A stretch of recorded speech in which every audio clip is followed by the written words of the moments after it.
honor to be with you this morning to celebrate this milestone.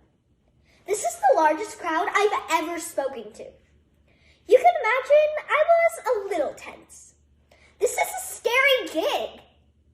Looking out on you all in your black caps and gowns, I'm reminded of my own graduation. I was an avid Facebook user, like everyone. And when my ceremony ended, I uploaded photos to my page. I was just another happy graduate, full of promise, embracing my happy parents. But this was fiction. In fact, it was because the photos were untrue that I wanted them online. Because they showed my life as I wanted it to be, rather than as it was. Social media has always been a problem. Take Anne of Cleves, for example. When good old Henry VIII was searching for yet another wife, he found a lovely painting of Anne. He married her just to divorce her 6 months later because he thought that she didn't look anything like her profile pic. That's why we must remember that sharing our images with the world can lead to a lot of judgment. Social media is filled with images that don't always reflect our struggles. The Uninstagrammable Self by Tara Westover. That was my first graduation. Unlike my classmates, I had neither a high school diploma nor a GED. It was a miracle that I made it into college at all. I was also alone.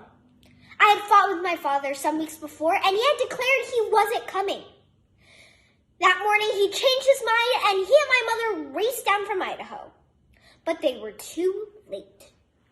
They missed the ceremony and were only present for the photo. On Facebook, I uploaded a happy woman who was all joys and smiles. I came to identify more with the women in those pictures than I did with my actual self. There has always been a difference between who we are when we are with others and who we are when we are with ourselves. But now, we have a third self. The virtual avatar we create and share with the world. For most people, sharing themselves means carefully curating an identity that exaggerates some qualities while suppressing others, which they think are undesirable. Online, no one has acne, dark circles, or even a temper. The real danger isn't that others will believe it, but that we, ourselves, will come to believe it. That we will come to identify with that virtual self, whose life is bright, free, and literally filtered. It's a form of self-rejection. Because what you're saying to yourself is, I'm not good enough to be one. I'm not good enough to share myself online. So today, I would like to pause for a moment and appreciate the parts of you that you don't put online. The parts of you that can't be captured by any technological medium. It's a concept that I'm going to call the Uninstagrammable self. Here's something I truly believe.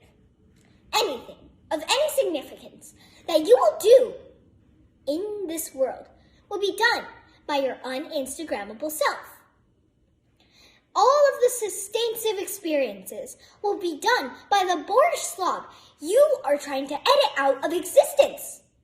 The you who falls in love at your dingy entry-level job will not be the glamorous, airbrushed you who will appear in your wedding photos. There will be sleep deprivation and moments of self-doubt. But the moments of love will touch you more deeply than anything that you can find in the virtual world. So, class of 2019, give the camera your best bow. But as for tonight, when you upload those photos onto any social media platform, make sure to check in with your virtual self and thank them for getting you this far.